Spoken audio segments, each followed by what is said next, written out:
विजयी भव क्लासेस, निश्चित सफलता के लिए।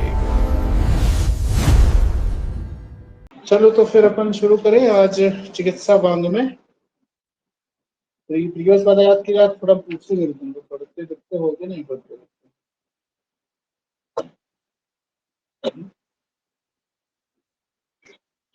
हिस्ट्री तो मान के चलो 33 पेज हो गया, हो ही जाएगा जल्दी जल्दी खत्म। और इसमें यह है कि तुम्हारा जो दो सब्जेक्ट बताएंगे। चलो चिकित्सा भाग में जो या योग ग्रंथ, चिकित्सा भाग में अपन भी पढ़ते, बट योग जहां पर आपको बेसिकली चिकित्सा संबंधी योग बताया जाता है,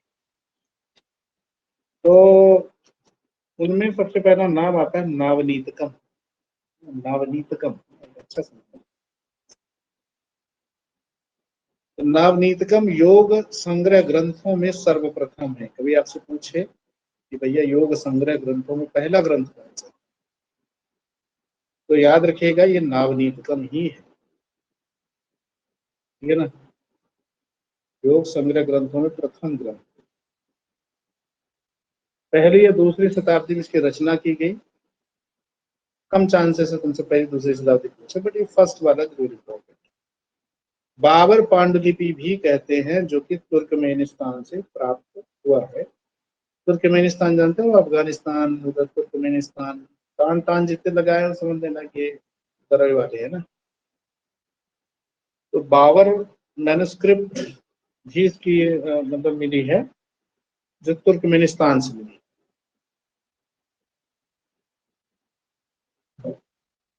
तीन खंडों में विभक्त है। अब इसकी शुरुआत होती है लशुन कल्प से, मतलब लहसुन से संबंधित, जैसे अपन काश्चम में पढ़ते हैं ना, लहसुन कल्प टाइप के आते हैं। शतपुष्पा कल्प, लशुन कल्प, शतावरी कल्प, संहिता कल्प अपन पीछे पढ़े थे। तो लशुन कल्प से आरंभ होता है, मतलब शुरुआती खंड बोला है तो लशुन कल्प से। नावनीतक में क्या होता है, चुने हुए आपको योग मिलते हैं, सिलेक्टेड जो ना, और मिश्रक योग और मोदक, मोदक वाली बोलते हैं ना दुनिया भर, मदनानंद मोदक इस टाइप के नाम पर पढ़ते हैं ना, लड्डू यानी कि बड़े बड़े मोदक के फॉर्म में जो मेडिसिन यूज की जाती है, तो आपको उसमें मिलेंगे। तो दो तीन चीजें आपको दिमाग में रखना है। तो फर्स्ट संग्रह जो ग्रंथ योग संग्रह ग्रंथों में फर्स्ट है, और इसकी पांडुलिपि कभी पूछ रहे कहाँ पर मिलती है, तो तुर्कमेनिस्तान से हमें मिली है।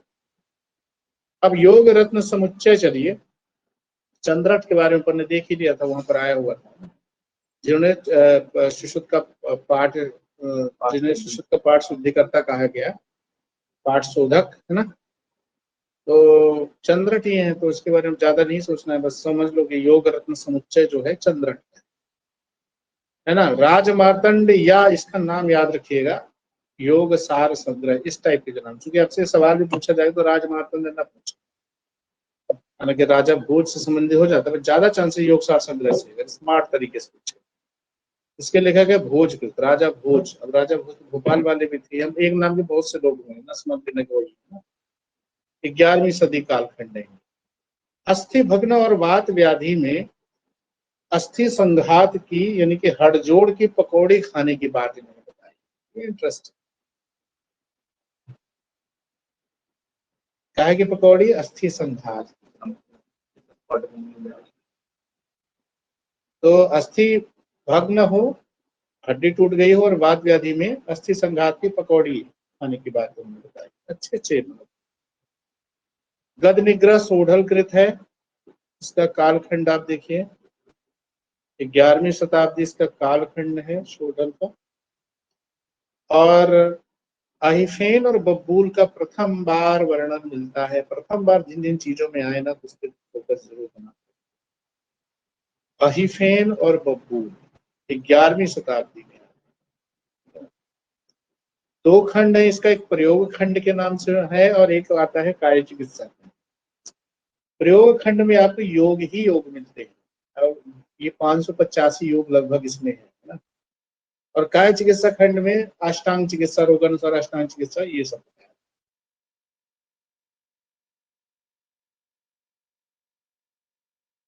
तो अष्टांग चिकित्सा की बात यह ध्यान रखिए। प्रयोग खंड में 6 अधिकार बताए गए। जैसे अपन स्थान होता है ना अलग अलग चैप्टर, तो ऐसे ही इन्होंने 6 अधिकार बताए हैं। अधिकारों के नाम है, अंडे अधिकारों के जो नाम है, घृत, तेल, चूर्ण, गुटिका, लेह और आसन। बट याद रखना कि 6 चीजें, 6 अधिकार। यूनानी द्रव्यों का विशद वर्णन मिलता है, चूंकि 11वीं सदी का कालखंड था। भारत में यूनानी लोग हमला करके आ चुके थे, उनके हकीम भी आ गए रहे, इसलिए वैद्यों के बीच में जानकारी शेयर हुई होगी, है ना। तो आपको ये भी मिलेगा, मतलब यूनानी द्रव्यों का भी असर, मतलब डिटेल मिलता है। जैसे अपन नहीं पता हजरुल यहूद, भस्म की मिष्टी, है ना, खमीरा, गांजवा, ये सब यूनानी है ना। तो आयुर्वेद में भी यूज कर लेते। अर्क निर्माण विधि का, वेरी फेमस, अर्क निर्माण विधि का सर्वप्रथम उल्लेख इसी में आता है, बहुत फेमस है अर्क निर्माण के लिए। इसमें कई चीजें आपने देखा कि बबूल और अहिफेन की बात आई, प्रथम वर्णन। अर्क निर्माण का एफडी है, फर्स्ट डिस्क्रिप्शन है, 6 अधिकार हैं। और एक और इंटरेस्टिंग चीज आती है कि स्नायु रोग को उन्होंने गंडस्थ कहा। देख रहे हो ना, गंडस्थ, गंड का मतलब इसे कपोल होता है, तो मतलब अगर बोले कि भाई गंडस्थ क्या चीज है, स्नायु रोग, स्नायु कृमि भी आप लोग पीछे पड़ चुके है ना। तो याद रखना कि स्नायु को रोग किसने बताया, स्नायु कृमि किसने बताया, ये सब चीजें है ना। और प्रथम वाली चीजों को तो भाई इतिहास के अगर सवाल आते हैं तो वहां पर इन चीजों को छाट के रखते है ना। चिकित्सा इसकी बताइए, सर्प कंचुक भस्म, यानी सर्प की केचुली की भस्म और सरसों के तेल के साथ मिला के लगाना। क्या बात, सांप की केचुली जलाओ, राख को सरसों के तेल के साथ मिला के, तो ये स्नायु रोग जो है, नारू रोग वगैरह ठीक हो जाए।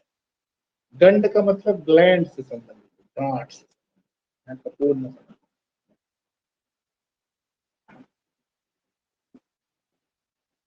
फिर इसके बाद अपन चलते हैं नेक्स्ट में आता है शारंग दर्शन का। अब आप ऑलरेडी शारंग दर के बारे में बहुत सारी चीजें पढ़ चुके हैं, प्रीवियस में अपन ने शारंग दर के बारे में देख ही दिया है, नाड़ी परीक्षा से लेकर के उनका विषय क्या है, सब चीजें देखी है। तो योग प्रधान ग्रंथ शारंगधर भी है, 13वीं सदी काल है, दामोदर जी के ये पुत्र थे।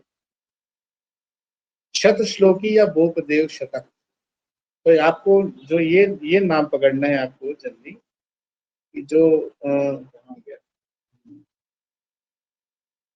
जो भूपदेव शतक है ये वाला, है ना, भूपदेव शतक, इसको भूल जाओ, नाम याद रखना है शत श्लोकी, क्योंकि भूपदेव शतक देखे भूपदेव कोई भी बता देगा, शत श्लोकी याद रखना, क्योंकि 100 श्लोक है, शत श्लोक, 13वीं सदी शत श्लोकी पर स्वयं, ये अपन बात के पीछे भी आते हैं इनका नाम, स्वयं की रचना पर भाई इनने व्याख्या मार दी।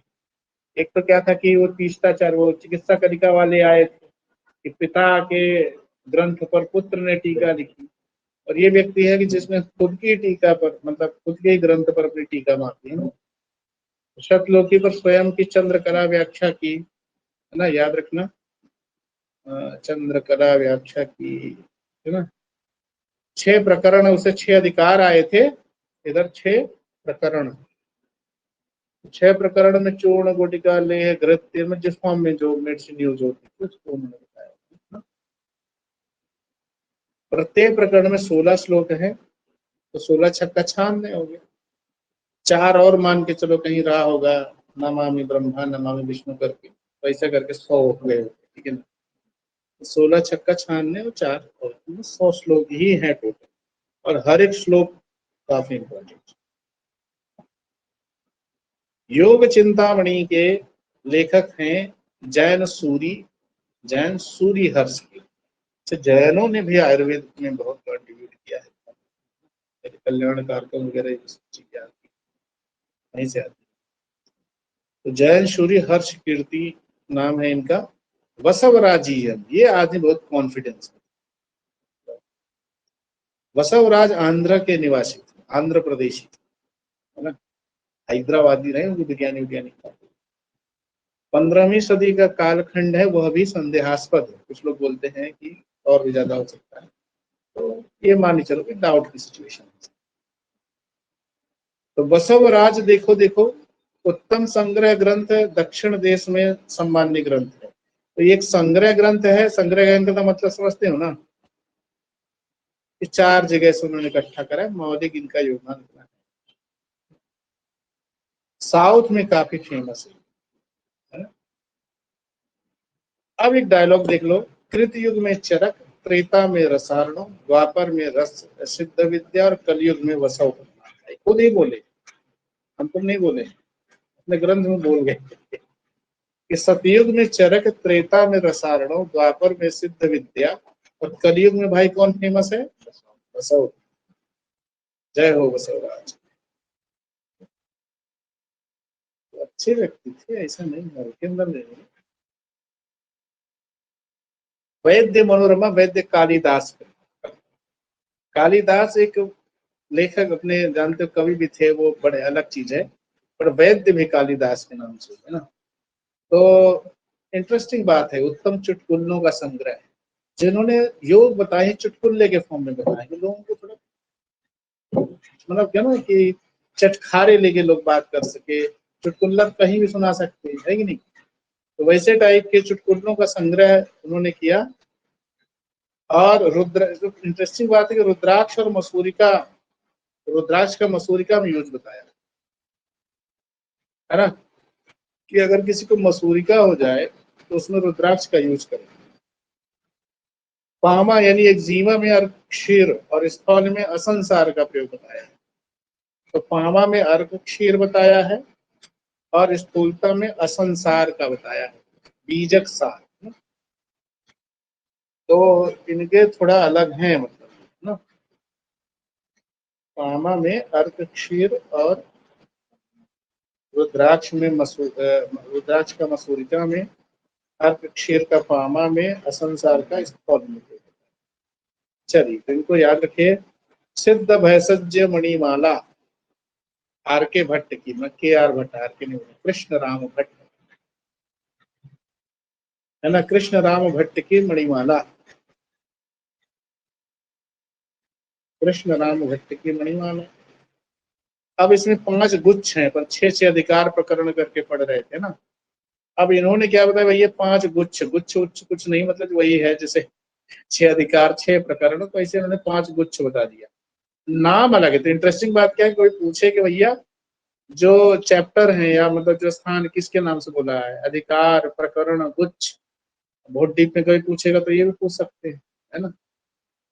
तो इनके नाम थोड़ा इंटरेस्टिंग है। देखिए क्या लिखा, आमुख, द्रव्य, चित्र, उपाय, रसायन और रसायन में ही बाजीकरण बताया है ना। तो इंटरेस्टिंग बात है कि अपन बोले कि द्रव्य गुण विषयक चीज कहाँ है, तो द्रव्य में है। निदान कहाँ बताया, तो चित्र में बताया है, चीनी। उपाय अभिप्लुत चिकित्सा है ना, उपाय अभिप्लुत अपन चिकित्सा पढ़ते हैं ना, इसको बोलते हैं अद्रव्य भूत चिकित्सा को उपाय अभिप्लुत चिकित्सा। तो उन्होंने पढ़ा होगा ना, चिकित्सा 2 प्रकार, एक अद्रव्य भूत और एक होती है द्रव्य। अद्रव्य भूत को ही उपाय अभिप्लुत चिकित्सा बोलते हैं।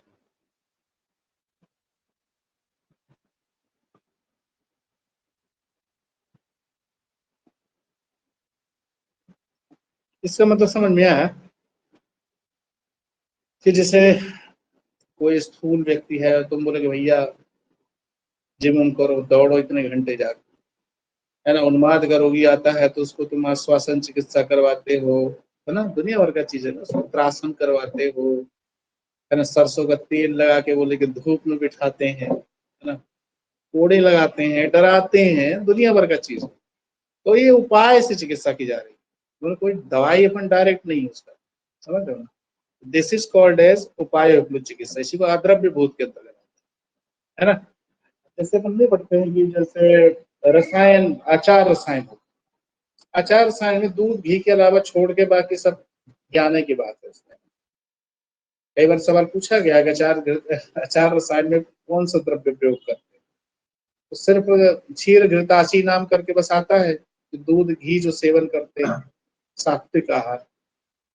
बाकी तो सब यही कि भैया सत्य बोलो, अच्छा काम करो, सब चीजें जो वही है, अहिंसा करो, हिंसा ना करो, तो वही चीज है। तो ये याद रखिएगा। द्रव्य भूत स्थिति पर मेडिसिनल इंटरवेंशन का।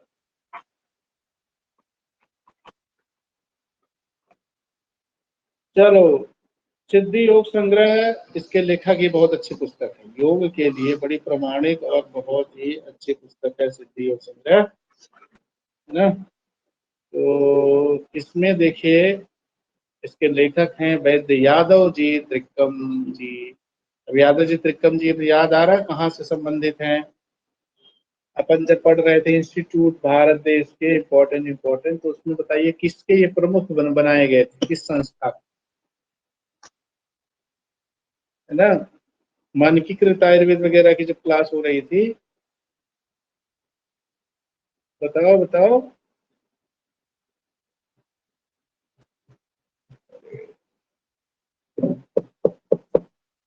हेमंत बताया, बताओ हेमंत। ITRA जामनगर के। यस, ITRA जामनगर, सही।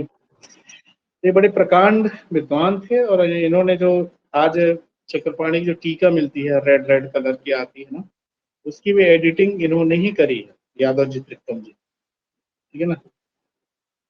तो वैद्यनाथ आयुर्वेद भवन द्वारा प्रकाशित है सिद्धि योग संग्रह, है ना, पब्लिश्ड बाई वैद्यनाथ आयुर्वेद भवन।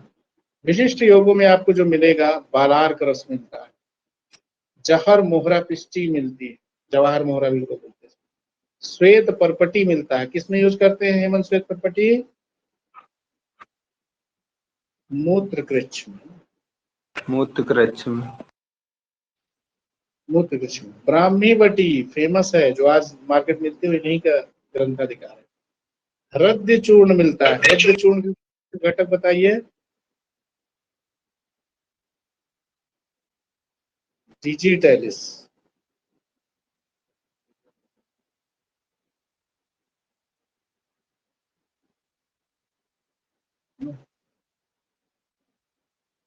रथ पत्री नहीं बोलते हैं, डिजिटैलिस, रथ पत्री। ये सर। वो जिहवादि क्वाथ, ये बड़ा अच्छा है। पंचगुण तेल अपन जो सूल वगैरह में यूज करते हैं, ये सारी जो योग हैं वो भी इसी से निकला, स्किन डिसीज में आता है, ठीक है ना। तो ये काफी अच्छे योग हैं आपको, है ना, सिद्धि योग संग्रह में, ठीक है। तो बड़ी अच्छी पुस्तक है, तो खासकर प्रैक्टिस के दृष्टिकोण से जब भी कभी तुम लोगों का समय आए प्रैक्टिस करने का, तो उसका अवलोकन बिल्कुल करना चाहिए, अच्छी पुस्तक। चिकित्सा वांग्मय में वैदिक काव्य, वो योग वाले पढ़ रहे थे, अब यहाँ वैदिक काव्य मतलब पोएट्री के फॉर्म में जो चीजें आती, तो वैदिक काव्य में आप देखिए, पहला नाम जो आता है वैद्य जीवन विलास, लोलिम्ब राज, पढ़े थे अपन, बात किए थे। 1625 ईस्वी की बात, 1625। वैदिक काव्य में सर्वाधिक प्रचलित था। चूंकि तो गाने वाली कोई चीज है, काव्य के फॉर्म में है, तो बड़ा रोचक भी हो। अध्याय का नाम विलास रखा गया, पर पढ़ रहे थे वैद्य जीवन विलास ना। तो अध्यायों को इन्होंने नाम, जैसे अपन कहीं अधिकार पढ़ रहे हैं, कहीं कुछ पढ़ रहे हैं, तो इसे विलास आ गया, है ना। तो वैद्य जीवन पर टीकाएं, जैसे ये भी अपन शायद देखे होंगे, गुढ़ार्थ दीपिका करके आती है, गोस्वामी हरिनाथ कृत, ये दीपिका आती है रुद्र भट्ट कृत, तो पीछे पढ़ चुके हैं। अन्य रचनाओं में वैद्यावतंस, लघु निघंटु इसको बोलते हैं, वैद्यावतंस को, चमत्कार चिंतामणि और हरि विलास,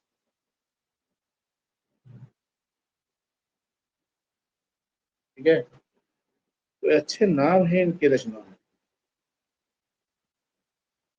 वैद्य हरि चमत्कार करे विलास। फिर है वैद्य कौस्तुभ के नाम से भी एक आता है, वैद्य जो काव्य है, इसके लेखक है मेवाराम मिश्र, मेवाराम। लेखक ने इसको चित्र काव्य कहा है, मतलब उसमें कलर वही चित्र विचित्र चीजें बनाई होंगी, इसलिए इसको चित्र काव्य कहा है। जैसे अपन वो नहीं पढ़ते थे, कार्टून वाली पुस्तकें पढ़ते थे, याद है, मोटू पतलू, और ये आजकल तो सब उनसे भी आ गए और वो साबू उबू वाली जो आती थी, है ना, तो ऐसे ही चित्र काव्य था कि दवाइयों को भी इसी रूप में दिखाया।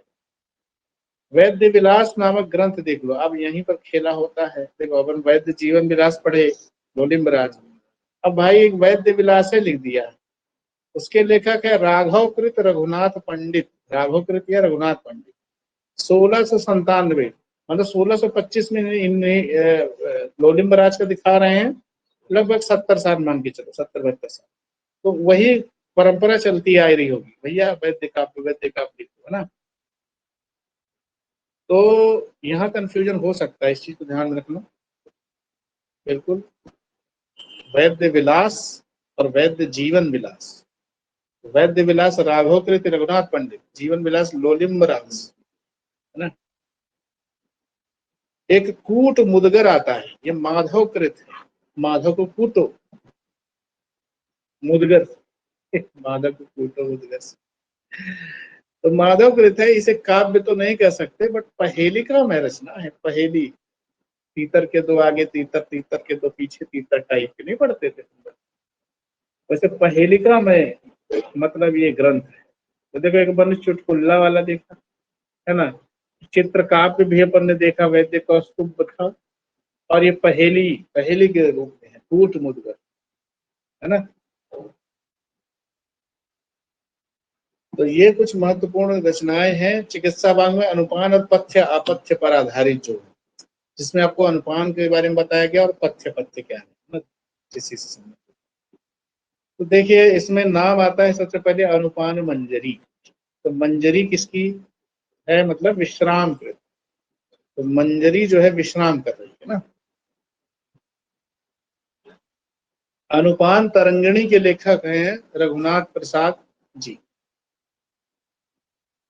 ठीक है, तो रघुनाथ प्रसाद की है अनुपान तरंगिणी,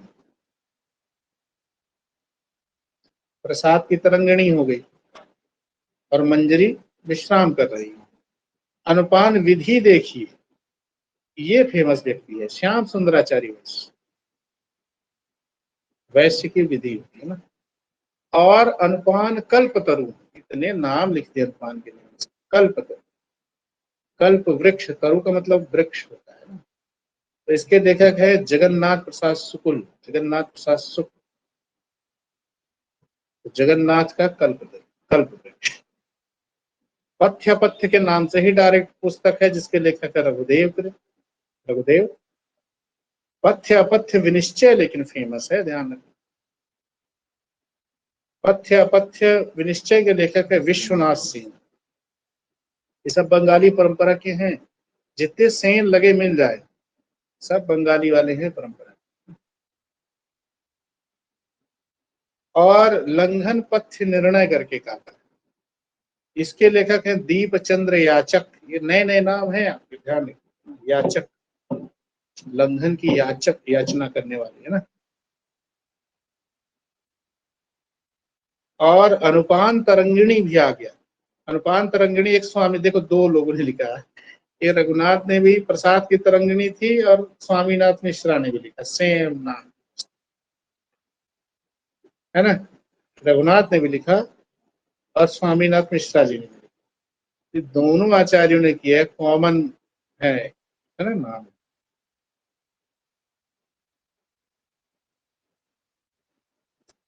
स्वामी प्रसाद की तरंगिणी, तो स्वामी प्रसाद तो एक नेता नहीं था यूपी वाला, बकवास कुछ भी करता रहता, तो स्वामी प्रसाद की तरंगिणी, स्वामी मतलब स्वामीनाथ मिश्र, प्रसाद मतलब रघुनाथ प्रसाद। तो ये हो गया अनुपान और पथ्य पथ्य से संबंधित कुछ पुस्तकें। इसके बाद अश्व चिकित्सा के ग्रंथ, आज के दिन में काम जरूर चल रहा है।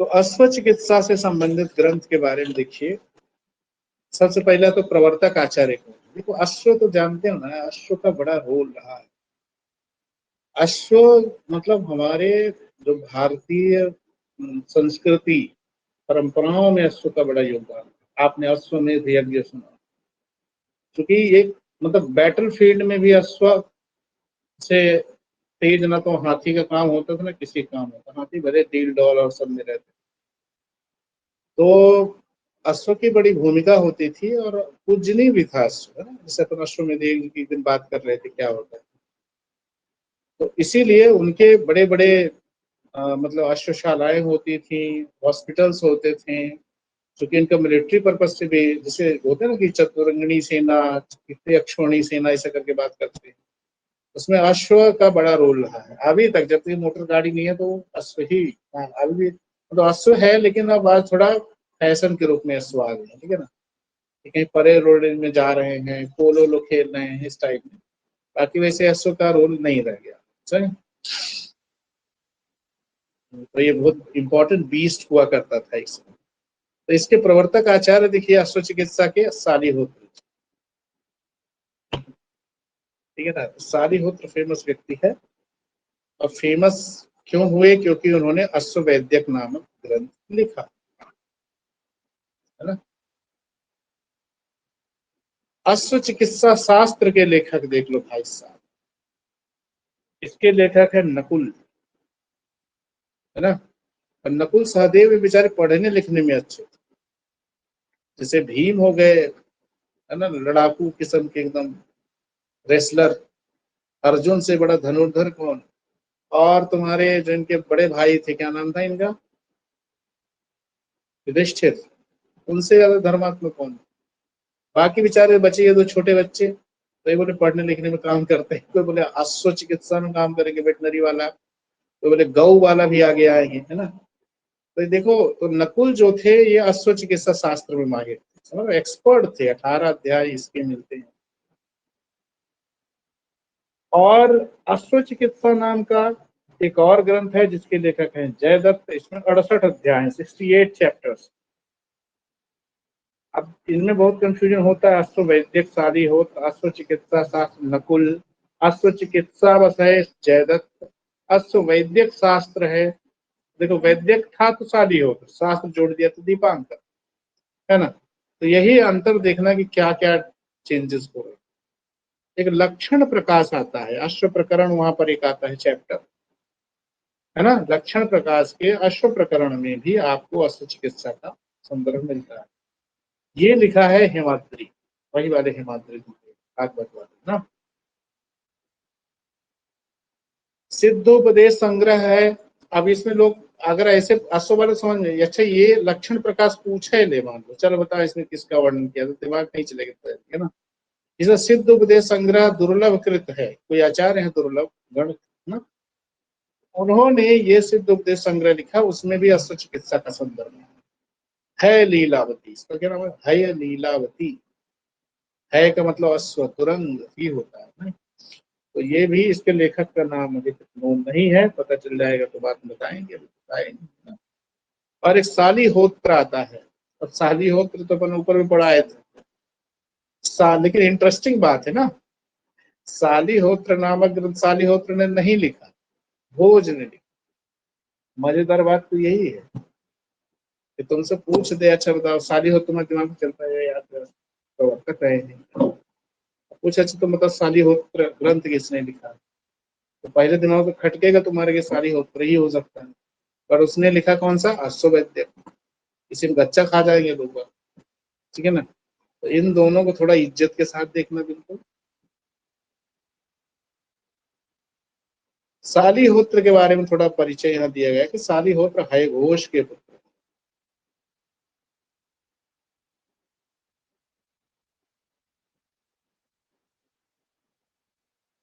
है घोष का मतलब अश्व, ठीक है ना। अश्वघोष इनको क्यों कहा जाता था, क्योंकि ये किसी राजा के सभा में गए थे, और बताते हैं कि जब उनकी प्रवचन चालू हो गया तो 5-5 दिन से भूखे जो घोड़े खड़े हुए थे, तो वो भी बड़े मंत्र मुग्ध होकर के उनकी बात सुन रहे थे, इसलिए उनको बोला है घोष नाम दिया, अश्व, ठीक है ना। तो मतलब घोड़े तक जो 5 दिन से भूखे हैं वो कॉन्सेंट्रेट होकर सुन रहे हैं, तो भगदड़ मच जाती। ठीक है, तो ये याद रखिएगा। अश्ववैद्यक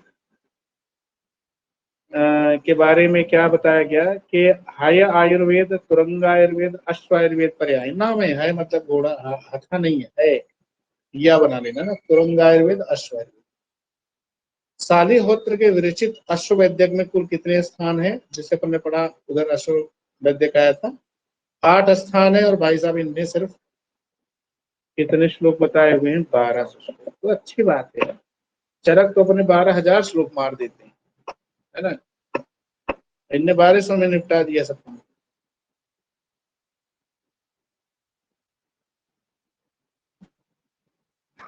फिर इसके बाद चलते हैं गजायुर्वेद, हाथी वाला डिपार्टमेंट। ठीक है, सब बड़े बड़े विद्वान थे लोग, बाग ऐसा नहीं समझ रहे। आजकल हाथी वाला तो देखो वो नहीं चलता है, वो जो अडानी जी का पुत्र, क्या नाम बोलते हैं यार उसको, अच्छा क्या, गुजरात जामनगर वही है कि हाथी को इतना इज्जत सम्मान और सुख सुविधा है कि आदमी को लगता है काश हाथी ही बन गए होते। एक दिन मैं कहीं देख रहा था उसकी डॉक्यूमेंट्री, तो उसको भाई जर्मनी से कोनो डॉक्टर आया, तो कहीं से डॉक्टर आया है ना, और खाना पीना तो इतना उच्च कोटि का है कि इंसान भी खा ललायत रहे कि इतना अच्छा भोजन कैसे मिल रहा है उसको, है ना। तो मतलब जो रिपोर्टर था, तो उसको भी लड्डू जो खिलाया, तो बोले भैया ये खाओ, खुद भी खा के दिखा गया, भैया ये बड़ा टेस्टी, अच्छी सुविधा है। बट वो माने चलो छुटपुट है, वो जो मतलब पशु प्रेमी टाइप के हो गए। इन जनरल होना चाहिए पूरे देश के हाथियों को भाई इतना सम्मान मिलना चाहिए, गणेश जी के अवतार है ना। चलिए, तो अपन चलते हैं, गजायुर्वेद के प्रवर्तक आचार्य कौन से हैं? फादर पालकाप्य। पालकाप्य के बारे में परिचय जैसे देख लीजिए, ये साम गायन ऋषि के पुत्र थे, सामवेद और इनसे संबंधित रहे। अंग देश के राजा रोमपाद के यहाँ गज चिकित्सक थे, समझ रहे हो ना, एलिफेंट डॉक्टर थे ये। कौन? पालकाप्य। अंग देश का कर्ण था, याद आ रहा, अंगराज कर्ण। तो अंग देश के राजा रोमपाद थे, उनके यहाँ ये भैया गज चिकित्सक। पालकाप्य विरचित हस्ते आयुर्वेद के 4 भाग हैं मूलतः, जिसमें एक महारोग स्थान मिलता है, एक क्षुद्र रोग स्थान मिलता है, एक शल्य स्थान सर्जरी, एक उत्तर तंत्र उत्तर स्थान मिलता है। ठीक है ना। हस्ते आयुर्वेद में 160 चैप्टर और 120 रोगों का वर्णन मिलता है, अच्छा खासा है। 160 चैप्टर एंड 120 डिसीजेस हाथियों। चलो, तो पालकाप्य ने काफी काम किया, तो उन्होंने हस्ते आयुर्वेद में लिखा, गज शास्त्रम में लिखा, तो ये दोनों पालकाप्य के होते है ना। लेकिन गज लक्षण किसने लिखा? मातंग लीला, जैसे है लीलावती आया था, याद आ रहा ना, है का मतलब अश्व, इधर मातंग, मातंग का मतलब हाथी, है ना। तो मातंग लीला जो होती है नीलकंठ ने,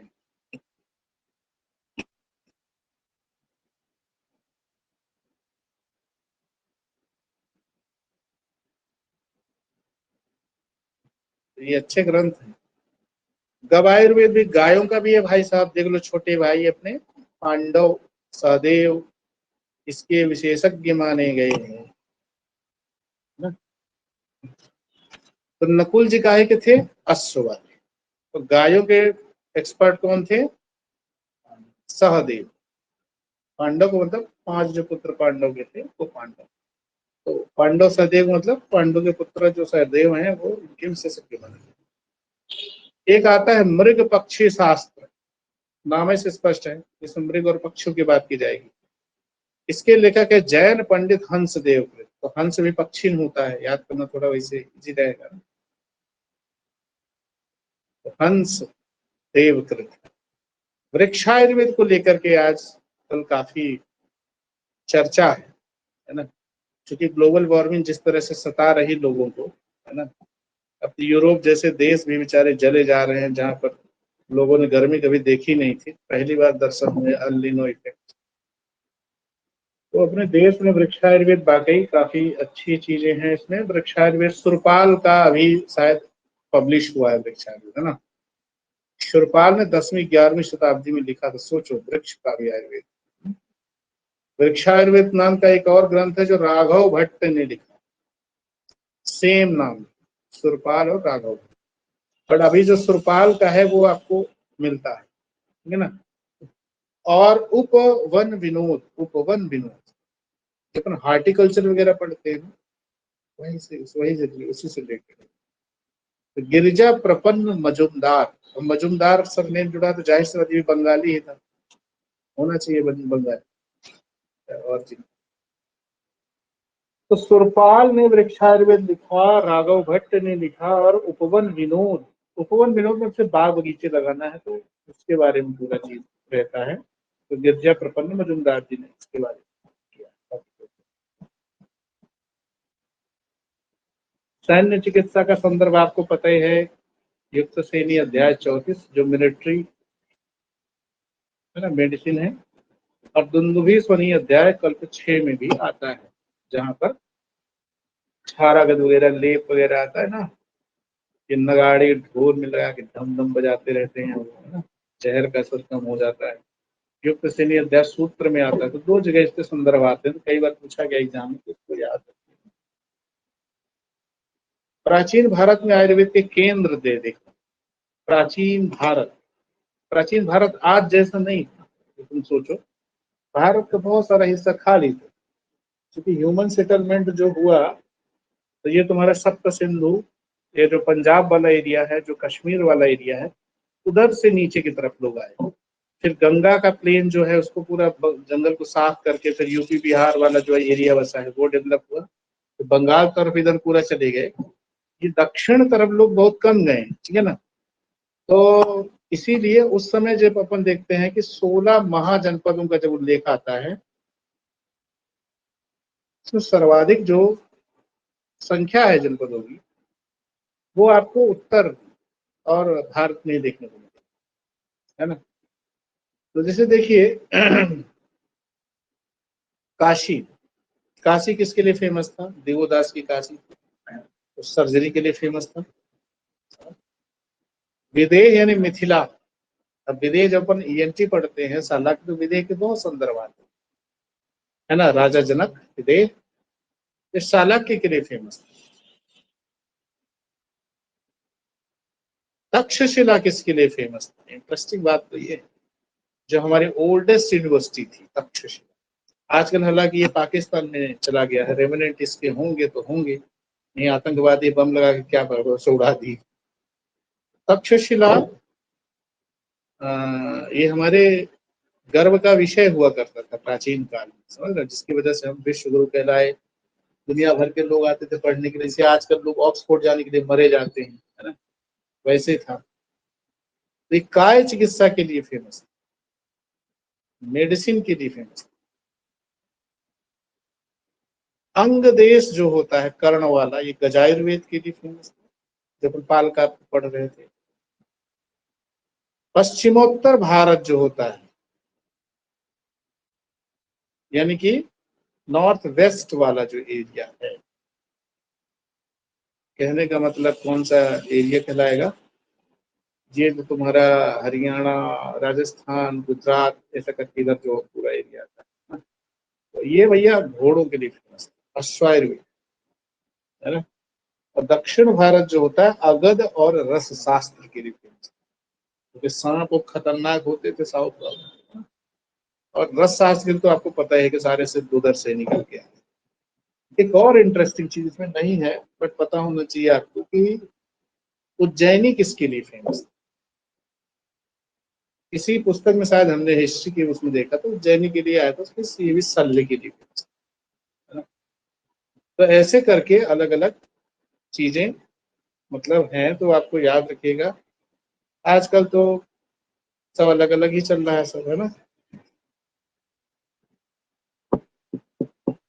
मतलब किसी को सांप काट लिया हो, उसके लिए अच्छे वाले डॉक्टर साउथ मिलेंगे, समझ रहे हो ना। किसी घोड़े की समस्या है तो पश्चिम उत्तर में जाओगे, वो कठियावाड़ा और इधर वाला जो एरिया। गजायुर्वेद का जो है हाथियों वाला अंग देश है ना। तक्षशिला चिकित्सक बैठे हैं, विदेह में टीएमटी वाले, और काशी में शल्य। कुछ अन्य प्रमुख ग्रंथ में देख लीजिए, कुछ अन्य प्रमुख ग्रंथों में योग शतक, नागार्जुन ये व्यक्ति फेमस है। योग शतक, अच्छा नागार्जुन जो है ना, बहुत अलग अलग जगह, जब अपन दर्शन पढ़ते हैं, अपन नहीं पढ़ रहे, जब कभी भी दर्शन शायद आए कहीं पर, दार्शनिक नागार्जुन भी है ना। एक दार्शनिक अपन पढ़ते हैं नागार्जुन कितने प्रकार के, दार्शनिक सरहपा का शिष्य नागार्जुन, एक दार्शनिक नागार्जुन है ना। तो ये वो नागार्जुन नहीं है जो सुश्रुत का संस्कार किया। हालांकि ये जो नागार्जुन है, इन्होंने बौद्ध दर्शन पे काम किया, बौद्ध फिलॉसफी को उन्होंने काम किया, है ना। और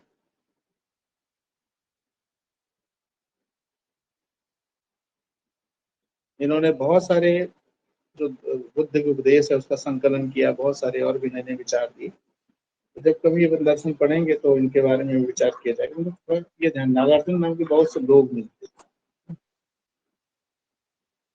अब चलते हैं अपन, नागार्जुन 5वीं 6वीं शताब्दी, उत्तर तंत्र और 8 अंगों का वर्णन इनने किया था, ये सबको पता है ना। ये तो सबको पता ही है, बट योग शतक याद रखिए। और योग शतक पर 3 टीकाएं लिखी गई इनमें। एक चंद्रकला, अब ये चंद्रकला दूसरी है ना, चंद्रकला ध्रुवपाद पल्लव की सनातन ने लिखी टीका, विश्व वल्लभा नाम की टीका महीधर ने लिखी। देख रहे हो, ध्रुवपाद, सनातन और महीधर,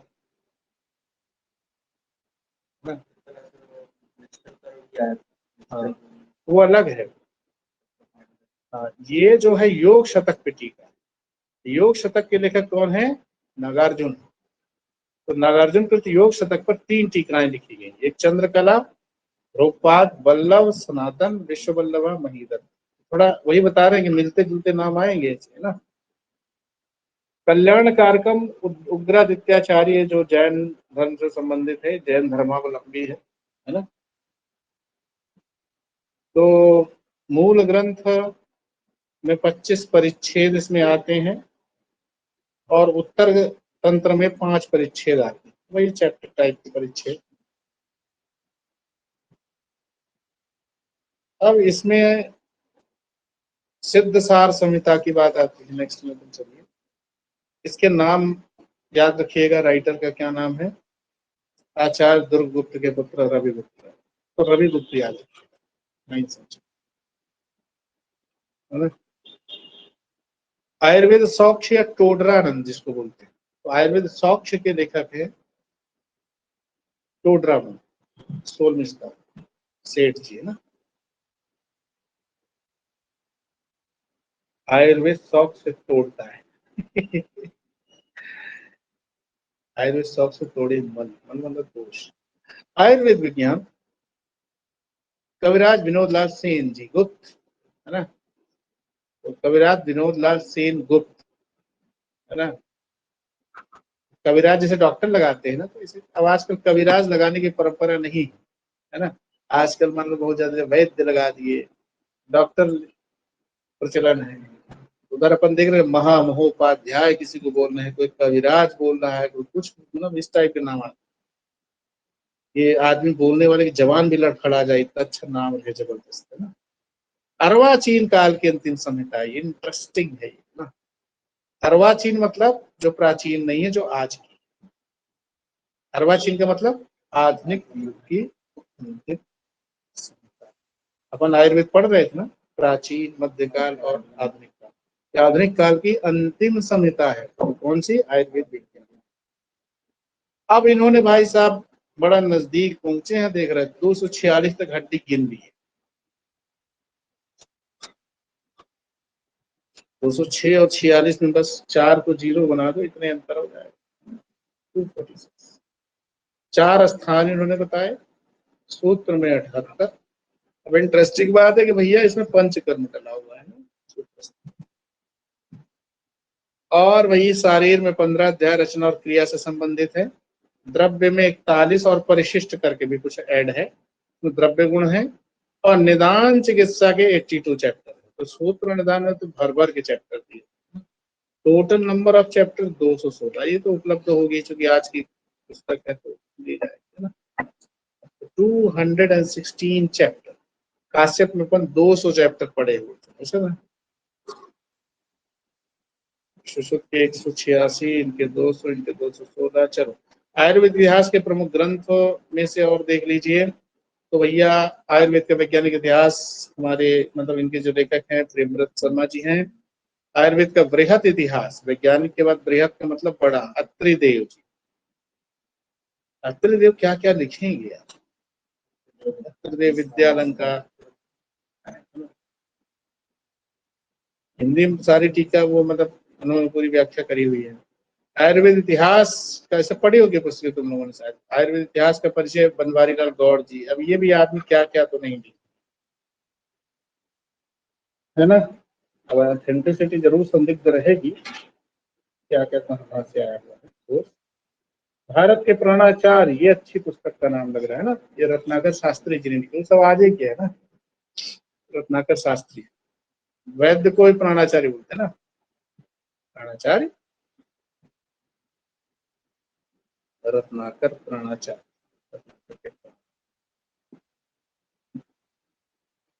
रत्नाकर के प्राणाचार्य। द्रव्य गुण के महत्वपूर्ण बिंदु, सबसे प्राचीन और प्रथम निघंटु सबको पता है, स्थान निघंटु एवरीबॉडी नो ना, दीजिए पर पढ़ के आया। तब अंतिम निघंटु शालिग्राम, तो प्रथम और लास्ट, पहला अष्टांग है और अंतिम है शालिग्राम। औषध निगंध जिसे द्रव्य गुण नाम हस्त पुस्तिका बोलते हैं, ये आर्यदास कुमार सिंह कृत रचना है, अच्छा नाम है, आर्यदास कृत सिंह कृत रचना है। प्रिय निघंटु का नाम प्रियव्रत शर्मा पर बेस्ड है, 13 वर्ग है और इसमें हर एक की प्रथम निघंटु, ये तो आज के है ना और पढ़ा होगा। अन्य निघंटुओं में जो नाम आता है इसमें गंधसार निघंटु पृथ्वी सिंह, शाक निघंटु सीताराम शास्त्री, रस मूलिक निघंटु बाहेटा, बाहेटा चक्रवर्ती, एकाक्षरी निघंटु एक अक्षरवादी कृष्णात्मज प्रतिकार, और आयुर्वेद महोदधि, ये इंपॉर्टेंट है, सुषेण वैद्य का है। इस पर दामोदर कृत आरोग्य चिंतामणि व्याख्या भी उपलब्ध है आपको।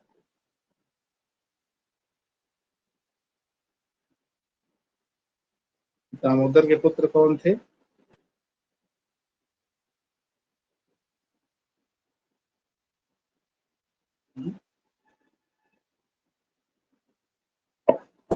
सारण धर के भाव प्रकाश थे, बढ़िया है नीतीश में। दामोदर, दामोदर सुनो की बात बट कौन था?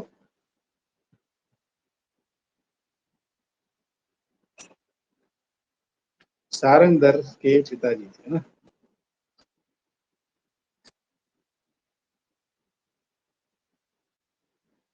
चलो कोई नहीं, एक अच्छा इंटरेस्टिंग बात है, ऋतु हरितकी के समय मातुलुम का वर्णन किया। देखो ऋतु हरितकी का वर्णन किसने किया, जल्दी बताइए।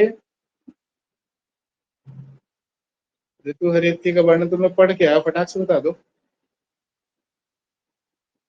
बहुत सरल है, मतलब कुछ ऐसा नहीं है कि बहुत कठिन वाली चीज। यस, भाव प्रकाश ने बताया, सो सिंपल।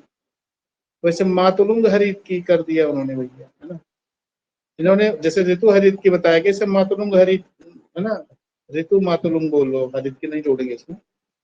कि जैसे अलग अलग ऋतुओं में अलग अलग अनुपान के साथ हर एक का प्रयोग किया जाता है, बिल्कुल सही शर्त होगा ना, वैसे मातुलुंग का भी पुनः स्मरण वाला ये तुम लोग कर ही लोगे, याद करना का जिसको सुनाना, जो आप पीछे पढ़ा है वही सब कुछ है, इकट्ठा करके एक जैसी चीजें मिलती रहती है, ठीक है ना। तो इस तरह से कंप्लीट हो गया, थोड़ा थोड़ा बता दो फिर अपन आगे बढ़े, मतलब समाप्त करें।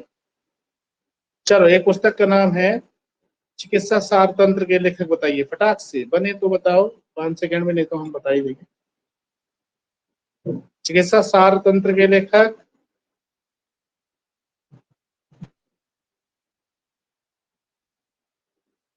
अश्विनी कुमार। चलो, नहीं बन रहा। फिर इसके बाद बताइए जीवादान के लेखक कौन है? जीवादान के लेखक ना, वृद्ध जीवक नहीं, च्यवंत पहले ही पेज का है। फिर इसके बाद बताइए चरक चंद्रिका के लेखक, सरल चीज पूछ रहे हैं, चंद्रिका कार भी तुम लोग पढ़ लिया।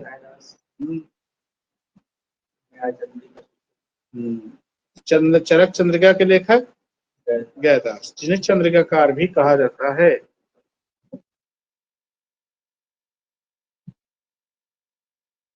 फिर इसके बाद नेक्स्ट में चलिए, जल संत्रास का वर्णन सबसे पहले किसने किया?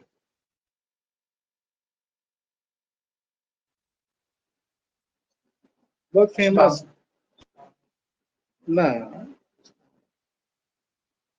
सुश्रुत संघ। गुड। फिर इसके बाद आ जाइए संकेत मंजरी के लेखक, संकेत मंजरी के लेखक, और हिंट ये दे देते हैं कि ये पुस्तक जो है ये अष्टांग, मतलब ये जो टीका है अष्टांग हृदय पर बेस्ड है। देख के मैं बताना है ना।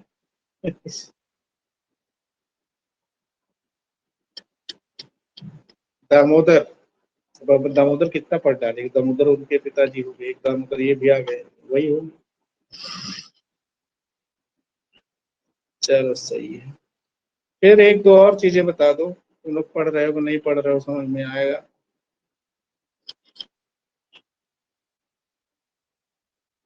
किस संहिता में लंघन के 6 प्रकार बताए गए? विच संहिता एक्सप्लेन 6 टाइप्स ऑफ लंघन?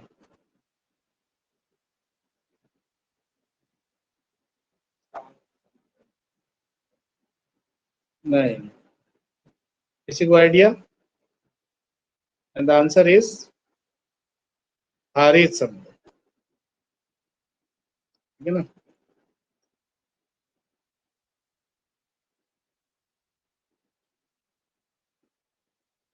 हारित संहिता में बताया। अच्छा बताओ, उत्कंदक नामक रोग का वर्णन किस संहिता में किया गया? उत्कंदक नामक रोग का वर्णन किस संहिता में आपको मिलता है? उत्कंदक,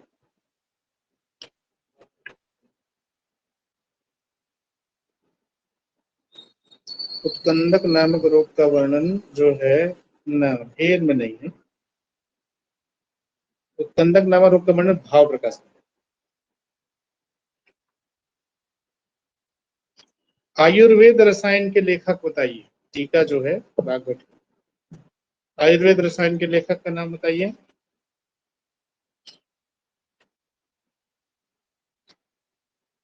आयुर्वेद रसायन के लेखक, बहुत सरल है नाम।